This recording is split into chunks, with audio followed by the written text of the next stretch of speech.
ఈ సందేశం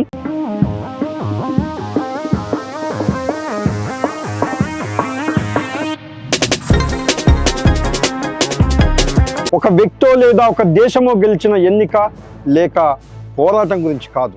ఇది మానవతా విలువల విజయాన్ని కీర్తించే సందేశం. అన్యాయం, అబద్ధం, వర్ణ వివక్ష, కార్పొరేట్ నియంత్రణ వంటి చీకట్లపై న్యాయం, సమానత్వం, ప్రజాస్వామ్యం వంటి వెలుగుల విజయాన్ని ప్రతీకాత్మకంగా చెబుతుంది. ఈ సందేశం ఒక ప్రజాస్వామ్య మానవతా విలువల విజయాన్ని గూర్చి చెప్పే వ్యాఖ్య. అంటే ఒక రాజకీయ లేదా సామాజిక పరిణామంలో ప్రజల సంక్షేమం, సమానత్వం, న్యాయం వంటి విలువలు గెలిచాయని అర్థం. మందాని గెలుపు.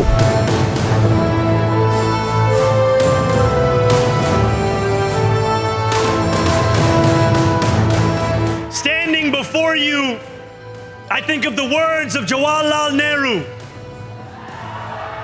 A moment comes but rarely in history when we step out from the old to the new, when an age ends and when the soul of a nation long suppressed finds utterance.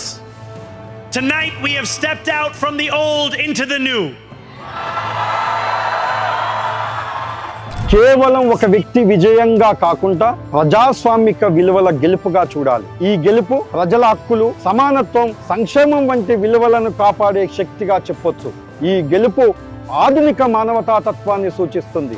అంటే జాతి, వర్గం, మతం, లింగం అనే తేడా లేకుండా మనుషులందరూ సమానమే అని, సమాన గౌరవానికి, సమాన అవకాశాలకు అందరూ అర్హులే అన్న ఆధునిక విలువల గెలుపుగా చెప్పొచ్చు.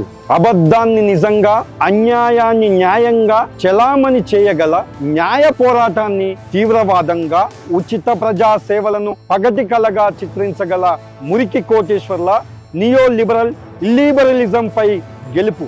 జియోనిస్టు లాబీ ఉక్కు పిడికిలిని తుక్కురేగొట్టిన గెలుపు. జడలు విప్పి వికృత నాట్యం చేస్తున్న కార్పొరేటు దురంకార దవడలు పగలగొట్టిన గెలుపు. చివరగా ఇది ఒక ప్రతీకాత్మక గెలుపు. చెడుపై మేలుకి, అన్యాయంపై న్యాయానికి, చీకటిపై వెలుగుకి, నిరాశపై ఆశకి గెలుపు. ఇది ఏదో ఒక దేశానికో ప్రాంతానికో సంబంధించిన అంశంగా చూడకూడదు. ప్రస్తుత ప్రపంచ సమాజానికి మేలుకొల్పుగా చూడాలి.